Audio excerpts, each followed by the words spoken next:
سارا کی لگژری گاڑی سڑک پر دوڑ رہی تھی۔ شیشوں پر بارش کی موٹی بوندیں مسلسل ٹکرا رہی تھیں، جنہیں وائپرز پوری طاقت سے ہٹا رہے تھے۔ اندر ایک گہری خاموشی تھی جو سارا کے سرد اور مغرور مزاج کی عکاسی کر رہی تھی۔ ڈرائیونگ سیٹ پر عامر موجود تھا، اس کا دھیان صرف سڑک پر تھا۔ اس کے چہرے پر تھکن اور فکر مندی کے سائے تھے۔ وہ شہر سے بہت دور ایک کاروباری میٹنگ سے واپس آ رہے تھے اور سارا نے راستے میں اس سے ایک لفظ بھی نہیں کہا تھا۔ اچانک بارش کی شدت اس قدر بڑھی کہ وائپر بھی بے بس ہو گئے اور سڑک پر پانی کھڑا ہونا شروع ہو گیا۔ اسی لمحے ایک زوردار جھٹکے کے ساتھ گاڑی کا انجن بند ہو گیا اور پوری گاڑی میں اندھیرا چھا گیا۔ یہ کیا ہوا؟ سارا کی غصے بھری آواز نے خاموشی توڑ دی۔ تم نے کیا کر دیا عامر؟ کیا تم سیدھی طرح گاڑی بھی نہیں چلا سکتے؟ عامر نے فوراً لائٹس آن کی مگر گاڑی کا انجن اسٹارٹ نہیں ہوا۔ معاف کیجیے گا میڈم، لگتا ہے انجن میں کوئی مسئلہ ہو گیا ہے یا شاید پانی اندر چلا گیا ہے۔ مسئلہ ہو گیا ہے؟ اس کا ذمہ دار کون ہے؟ تمہاری یہ 2 ٹکے کی سروس؟ اب کیا ہوگا؟ تم نہیں جانتے کہ میں اس وقت یہاں نہیں رک سکتی؟ یہ کتنی سنسان جگہ ہے۔ تمہاری ہمت کیسے ہوئی مجھے یہاں پھنسانے کی؟ عامر نے تحمل سے کام لیا۔ میں دیکھتا ہوں کہ باہر کوئی چھپنے کی جگہ مل جائے۔ اس وقت یہاں کھڑے رہنا خطرناک ہے۔ عامر گاڑی سے باہر نکلا۔ تیز بارش اور طوفانی ہواؤں میں وہ بمشکل ایک چھوٹے سے کچے راستے کی طرف چل پڑا۔ سارا پیچھے بیٹھی اسے دیکھ کر بڑبڑا رہی تھی، کتنا بے وقوف آدمی ہے، مجھے اس سب کی ضرورت ہی کیا تھی۔ کچھ دیر بعد عامر نے واپس آ کر گاڑی کا دروازہ کھولا۔ میڈم، یہاں قریب ہی ایک جھونپڑی ہے، گاڑی ٹھیک ہونے تک ہمیں وہاں پناہ لینی چاہیے۔ سارا نے انتہائی ہچکچاہٹ کے ساتھ گاڑی سے نکلنے کا فیصلہ کیا۔ دونوں بارش میں بھیگتے ہوئے اس سنسان جھونپڑی کی طرف بڑھے۔ جھونپڑی کے اندر کی مٹی گیلی تھی اور ماحول میں شدید سردی تھی۔ سارا کانپتے ہوئے ایک کونے میں بیٹھ گئی۔ اس کا مہنگا لباس اور جوتے کیچڑ سے بھر چکے تھے اور وہ مسلسل کپکپا رہی تھی۔ مجھے شدید سردی لگ رہی ہے عامر، مجھے گھر جانا ہے۔ عامر نے اس کے چہرے کو دیکھا، وہ سردی کی شدت سے نیلی پڑ رہی تھی۔ اس وقت وہ اپنے غرور کو بھلا کر ایک بیمار انسان کی طرح لگ رہی تھی۔ عامر نے اپنا کوٹ اتارا جو بھیگا ہوا تھا، مگر پھر بھی اس نے سارا کو آفر کیا، آپ یہ کوٹ لے لیں، شاید تھوڑی گرمی مل جائے۔ سارا نے کوٹ لینے سے انکار کر دیا۔ اس وقت اس کی حالت بگڑ رہی تھی۔ اس کا جسم سردی کی وجہ سے لرز رہا تھا اور اسے سانس لینے میں بھی مشکل ہو رہی تھی۔ عامر، مجھے مدد کی ضرورت ہے، مجھے کچھ ہو رہا ہے۔ عامر فوراً اس کے قریب ہوا اور بغیر کسی ہچکچاہٹ کے اس نے سارا کو اپنی باہوں میں لے لیا۔ اس نے اسے مضبوطی سے اپنے سینے سے لگا لیا تاکہ اس کے جسم کی حرارت سارا کو منتقل ہو سکے۔ دونوں ایک دوسرے سے مکمل طور پر چپکے ہوئے تھے۔ عامر کے صحت مند اور مضبوط جسم کی گرمی سارا کو ایک دم تسکین دے رہی تھی۔ سارا نے اچانک کہا، تمہارے جسم میں کتنی گرمی ہے عامر، یہ گرمی کتنی سکون دہ ہے۔ اس وقت کے بیچ کوئی انا یا کوئی دولت نہیں تھی، صرف 2 انسان تھے جو شدید مجبوری میں ایک دوسرے کے قریب تھے۔ سارا کو محسوس ہوا کہ اس کے جسم میں ایک نئی عجیب سی آگ بھڑک رہی ہے۔ وہ عامر کی گرمی کی تاب نہ لا سکی۔ آہستہ سے عامر کی گردن میں سرگوشی کرتے ہوئے بولی، عامر، میں بہک رہی ہوں، مجھے تمہاری ضرورت ہے، مجھے مزید گرمی دو۔ عامر کے دل کی دھڑکن تیز ہو گئی۔ وہ اپنی مجبوری، اپنے وقار اور ان کے معاہدے کو یاد کرنے کی کوشش کر رہا تھا، مگر سارا کی بے بسی اور غربت نے اسے بھی ہلا کر رکھ دیا تھا۔ وہ اس وقت ایسے دہانے پر کھڑے تھے جہاں سے واپسی مشکل تھی۔ رات بھر کی طوفانی بارش تھم چکی تھی۔ جھونپڑی کے اندر سردی اب بھی تھی مگر وہ شدید لرزہ نہیں تھا۔ سارا اور عامر کے بیچ مکمل خاموشی چھا چکی تھی، وہ خاموشی جو ہزاروں باتوں سے بھری تھی۔ سارا عامر کے جسم کی گرمی میں لپٹی ہوئی تھی اور اب اس کی طبیعت قدرے سنبھل چکی تھی۔ صبح کی پہلی کرن پڑتے ہی سارا نے آنکھ کھولی اور فوراً عامر سے الگ ہو گئی۔ اس کے چہرے پر رات کی بے بسی اور جذباتی بہاؤ کا کوئی نشان نہیں تھا۔ وہ پھر سے وہی مغرور سارا بن چکی تھی۔ یہ سب کیا تھا؟ تم نے میرا فائدہ اٹھایا ہے نا؟ تمہیں ایک موقع ملا اور تم نے اپنی حد کراس کر دی۔ تم ایک 2 ٹکے کے ملازم ہو اور تم نے رات بھر میری بے ہوشی کا فائدہ اٹھایا۔ عامر جو ابھی تک رات کی غربت کی گہرائیوں میں تھا، سارا کی بات سن کر چونک گیا۔ اس کی آنکھوں میں گہرا دکھ تھا۔ سارا، ایسی بات مت کہیں، آپ شدید سردی سے کانپ رہی تھی اور آپ کی حالت بگڑ رہی تھی۔ میں نے صرف آپ کو گرمی پہنچانے کی کوشش کی، آپ کی جان بچانے کی کوشش کی۔ اگر آپ کو یاد ہو تو یہ آپ کی خواہش تھی کہ میں آپ کو گرمی دوں۔ میری خواہش تم اپنی حیثیت بھول رہے ہو؟ یہ سب میری کمزوری تھی، تم جانتے ہو میں یہاں نہیں رک سکتی تھی۔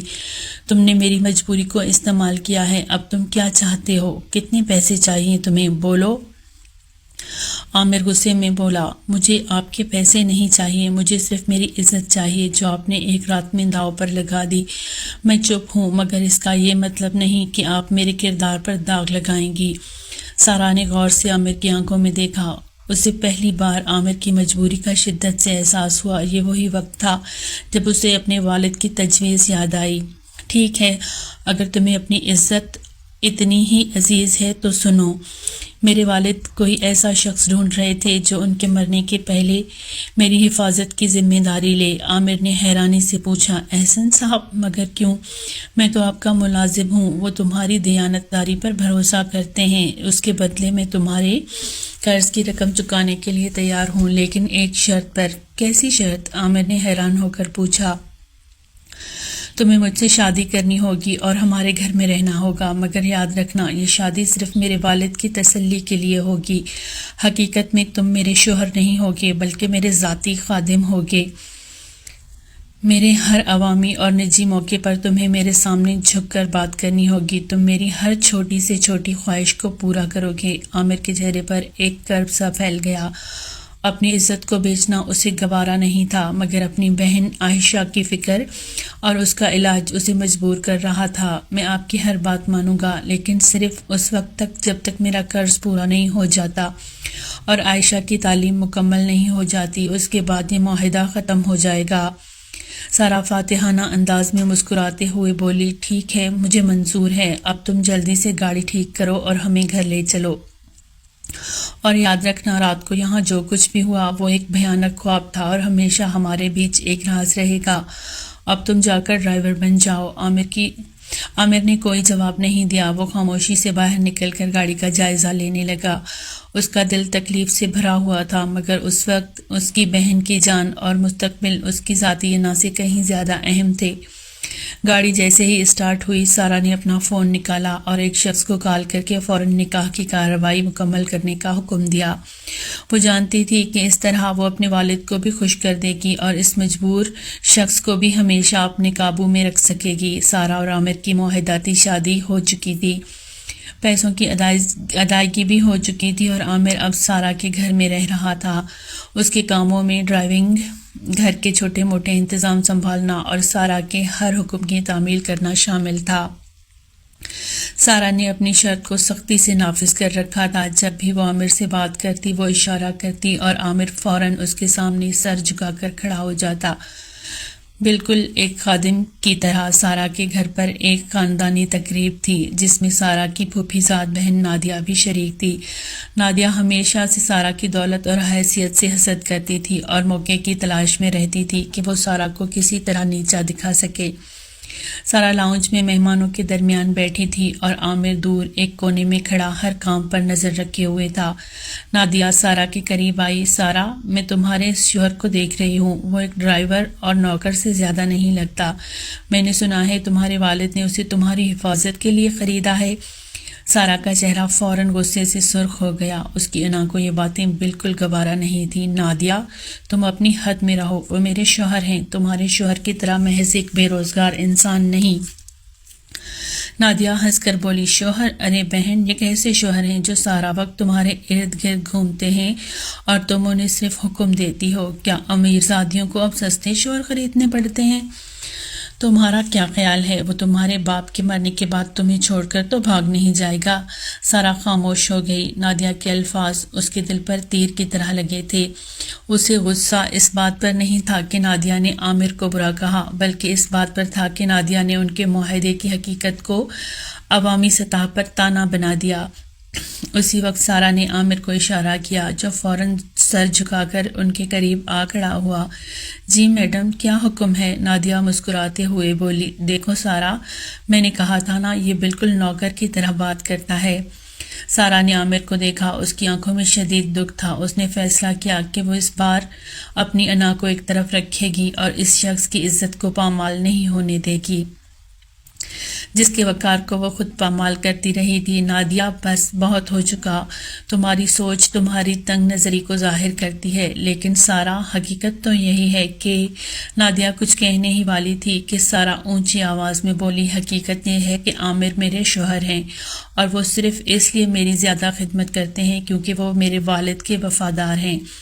وہ ایک دیانتدار اور محنتی انسان ہیں جن کی شرافت تمہارے خاندان کے کسی بھی فرد میں نہیں ہے۔ ان کی وفاداری کی قیمت تم کبھی نہیں جان پاؤ گی۔ وہ مجھ سے زیادہ باوقار ہیں اور میں یہ بات جانتی ہوں۔ نادیہ حیران رہ گئی اور پیچھے ہٹ گئی۔ سارا کا یہ غیر متوقع دفاع وہاں موجود ہر شخص کے لیے حیرانی کا باعث تھا۔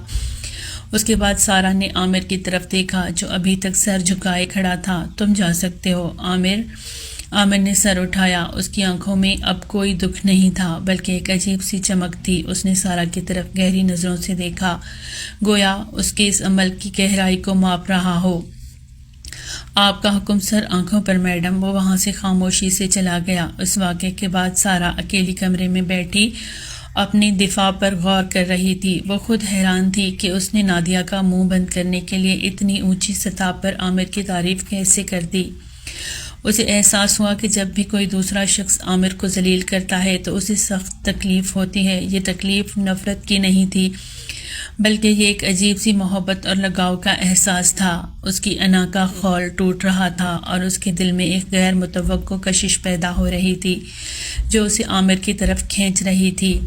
اگلے دن سارا کے دل میں ایک مسلسل بے چینی تھی۔ اسے عامر کے لیے اپنا دفاع کرنا ایک عجیب سا احساس دے رہا تھا۔ وہ اس کشش کو سمجھنے کی کوشش کر رہی تھی جو اسے اس شخص کی طرف کھینچ رہی تھی جسے وہ ایک خادم بنا کر رکھنا چاہتی تھی۔ دوپہر کے کھانے کے بعد سارا اپنے والد کے کمرے میں موجود تھی کہ اچانک احسن صاحب کو شدید کھانسی کا دورہ پڑا اور وہ سنبھل نہ سکے۔ سارا گھبرا گئی۔ بابا، آپ ٹھیک ہیں؟ میں ڈاکٹر کو بلاتی ہوں۔ آپ کا چہرہ کیوں پیلا پڑ رہا ہے؟ احسن صاحب کمزور آواز میں بولے۔ بیٹی گھبراؤ مت، یہ تو اب روز کا معمول بن گیا ہے۔ سارا نے مدد کے لیے ملازموں کو آواز دی لیکن اس وقت کوئی قریب نہیں تھا۔ بے بسی میں اس کی نظر صرف ایک ہی شخص کو ڈھونڈ رہی تھی۔ گھبراہٹ میں چیختے ہوئے وہ، عامر کہاں ہو تم؟ جلدی آؤ۔ عامر فوراً بھاگتا ہوا کمرے میں آیا۔ اس نے ایک نظر احسن صاحب کو دیکھا اور فوراً ان کا سر اپنے ہاتھ میں تھاما اور انہیں آہستہ سے بستر پر لٹا دیا۔ سارا، جلدی سے ان کے بستر کے پاس سے تکیہ ہٹاؤ اور کھڑکی کھول دو، انہیں سانس لینے میں دشواری ہو رہی ہے۔ سارا نے حیرت سے عامر کی ہدایت پر عمل کیا۔ عامر نے جلدی سے احسن صاحب کے سینے پر آہستہ آہستہ مالش شروع کر دی اور ان کی دوا کی بوتل ڈھونڈ کر انہیں دوائی دی۔ کچھ دیر بعد احسن صاحب نے گہرا سانس لیا اور ان کی طبیعت میں بہتری آئی۔ احسن صاحب دھیمے سے بولے، شکریہ میرے بچے، تم نے مجھے بچا لیا۔ سارا عامر کی طرف دیکھ رہی تھی۔ تم نے یہ سب کیسے کیا؟ یہ سب تمہیں کیسے معلوم؟ جب میں چھوٹا تھا تو میری والدہ کی طبیعت بھی ایسی ہی بگڑ جاتی تھی، تب میں ان کی دیکھ بھال کرتا تھا۔ یہ بس معمول کی ہنگامی امداد ہے، اب آپ انہیں آرام کرنے دیں۔ سارا نے محسوس کیا کہ وہ تو صرف پریشان ہو کر چیخ رہی تھی مگر عامر نے فوری اور مؤثر عمل کیا تھا۔ وہ عامر کے اس نئے روپ کو دیکھ کر مزید حیران تھی۔ اس رات سارا اپنے والد کے کمرے میں موجود تھی جہاں عامر کرسی پر بیٹھا کوئی کتاب پڑھ رہا تھا۔ عامر، میرے والد کو کیا ہوا ہے؟ وہ مجھ سے کچھ چھپا رہے ہیں۔ ڈاکٹرز نے بھی زیادہ تفصیل نہیں بتائی۔ تم تو ان کے معاملات سنبھالتے ہو، تم جانتے ہو نا؟ عامر کچھ دیر خاموش رہا۔ اس نے سارا کی آنکھوں میں دیکھا۔ اس وقت اس کی آنکھوں میں صرف ایک بیٹی کی پریشانی تھی، غرور نہیں۔ احسن صاحب نے مجھے سختی سے منع کیا تھا کہ میں آپ کو کچھ نہ بتاؤں۔ وہ نہیں چاہتے تھے کہ آپ پریشان ہوں۔ عامر، بتاؤ، یہ میرا حق ہے۔ احسن صاحب کو دل کا عرضہ لاحق ہے سارا۔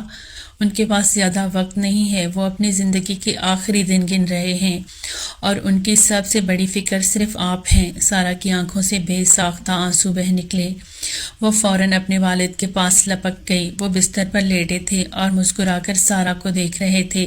سارا روتے ہوئے بولی، بابا، آپ نے مجھ سے کیوں چھپایا؟ آپ ٹھیک ہو جائیں گے۔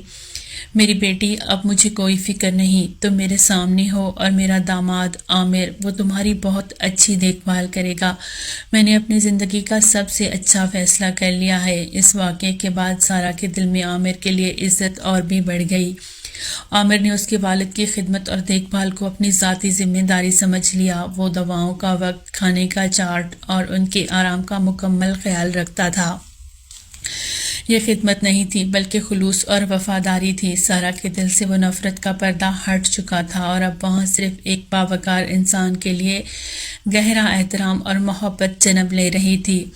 احسن صاحب کی صحت کا وقت جیسے جیسے گزر رہا تھا، سارہ اور عامر کا رشتہ بھی خاموشی سے بدل رہا تھا۔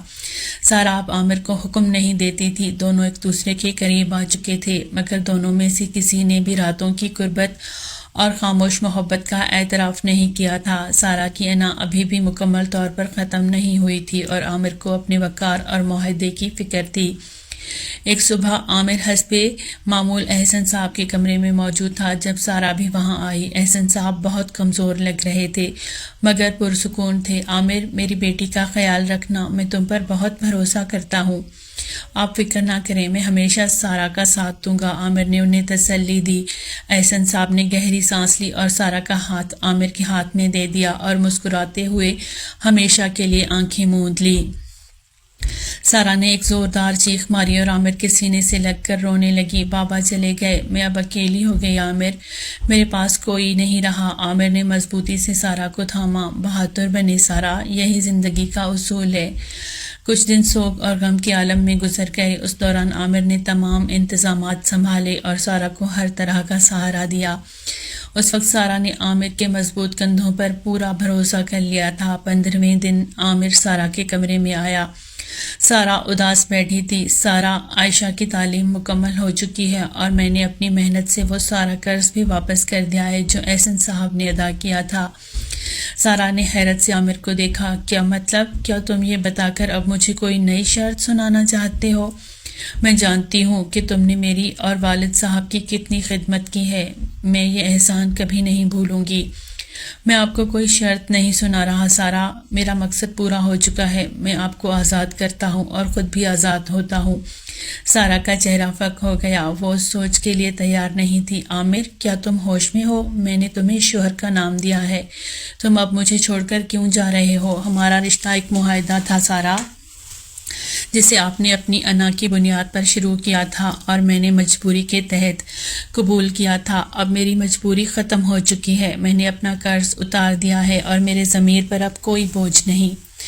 میں اپنی عزت کا سودا مزید نہیں کر سکتا جو میری غیرت پر روزانہ ایک بوجھ بن کر پڑتی ہے۔ سارہ اٹھ کر عامر کے قریب آئی۔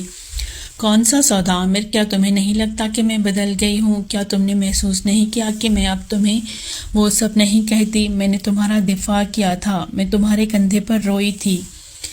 آپ کی یہ کشش سارہ صرف میری مجبوری اور والد صاحب کی وفات کی وجہ سے پیدا ہوئی ہے۔ میں اس عارضی رحم کو محبت نہیں مان سکتا، میرے لیے عزت اور وقار سب سے اہم ہے۔ میں اپنی عزت بچا کر لے جا رہا ہوں۔ عامر نے میز پر ایک چھوٹا سا لفافہ رکھا جس میں سارہ کے نام ایک مختصر خط تھا۔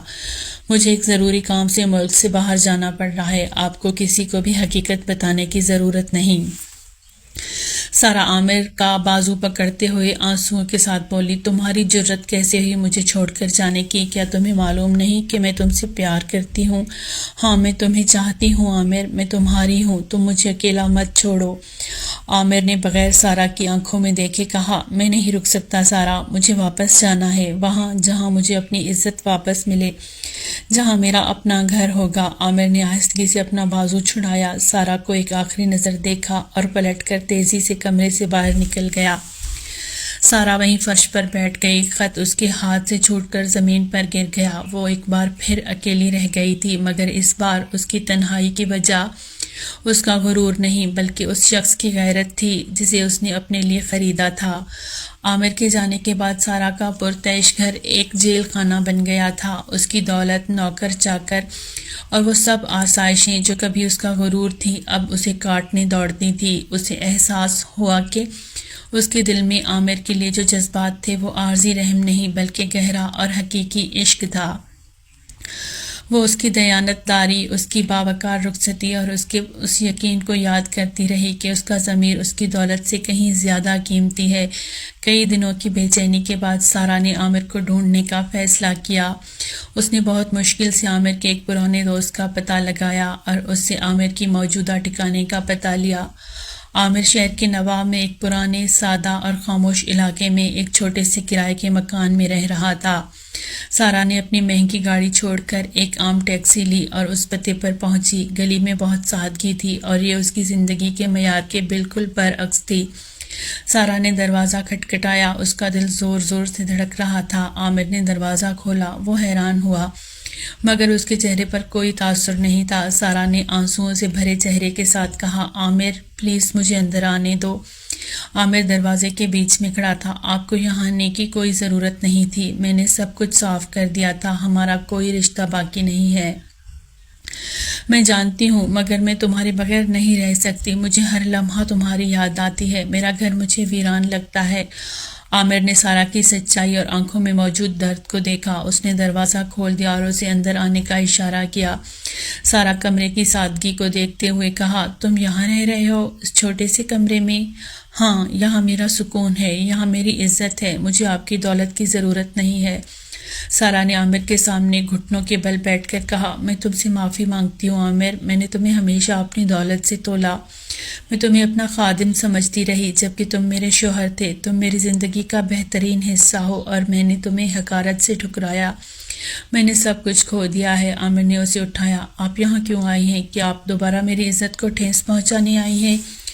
نہیں عامر، میں یہاں محبت کی بھکاری بن کر آئی ہوں، مجھے تم سے عشق ہو گیا ہے، میں تمہیں چاہتی ہوں، جیسے ہو ویسے ہی چاہتی ہوں، دوبارہ میرے پاس آ جاؤ، میں وعدہ کرتی ہوں کہ اب کوئی شرط نہیں ہوگی، کوئی غرور نہیں ہوگا۔ عامر نے گہری سانس لی اور سارہ کی آنکھوں میں جھانکا۔ اس نے سارہ کی سچائی کو محسوس کیا مگر وہ اس رشتے کو ایک کمزور بنیاد پر دوبارہ شروع نہیں کرنا چاہتا تھا۔ میں آپ کو ایک شرط پر قبول کروں گا، صرف ایک شرط پر۔ بولو، میں تمہاری ہر شرط مانوں گی، چاہے مجھے اپنی ساری دولت بیچنی پڑے۔ آپ کو اپنا پرانا گھر چھوڑنا ہوگا، وہ گھر، وہ ماحول آپ کی انا کو واپس جگا سکتا ہے۔ میں آپ کو اپنے گھر میں قبول کروں گا مگر یہ گھر میری مرضی کا ہوگا، ہمیں ایک نئے سادہ گھر میں رہنا ہوگا تاکہ ہم اس دولت کے خول سے نکل سکیں اور ہماری محبت کی بنیاد صاف ہو۔ کیا آپ اپنی تمام آسائشوں کو میرے لیے چھوڑ سکتی ہیں؟ سارہ نے فوراً ہاں کر دی، ایک پل کی بھی ہچکچاہٹ محسوس نہیں کی۔ میں تمہاری شرط قبول کرتی ہوں عامر، مجھے کوئی بھی پرتعیش گھر نہیں چاہیے، مجھے صرف تم چاہیے۔ بہت خوب، تو پھر آج سے یہ ہمارا نیا آغاز ہے۔ سارہ نے اپنے والد کا گھر اور اس سے جڑی ساری آسائشیں چھوڑ دی۔ انہوں نے شہر کے ایک نسبتاً سادہ مگر پرسکون علاقے میں ایک چھوٹا سا خوبصورت گھر لیا۔ سارہ کو پہلی بار احساس ہوا کہ اصل خوشی دولت میں نہیں بلکہ اس شخص کے ساتھ رہنے میں ہے جو آپ کی عزت کرتا ہے۔ کچھ وقت بعد سارہ نے ایک بیٹے کو جنم دیا جس نے ان کی محبت کو مکمل کر دیا۔ عامر کی شرافت اور سارہ کا جھکاؤ ان کی زندگی کا بہترین حصہ بن گیا۔ وہ رشتہ جو ایک معاہدہ اور مجبوری سے شروع ہوا تھا اب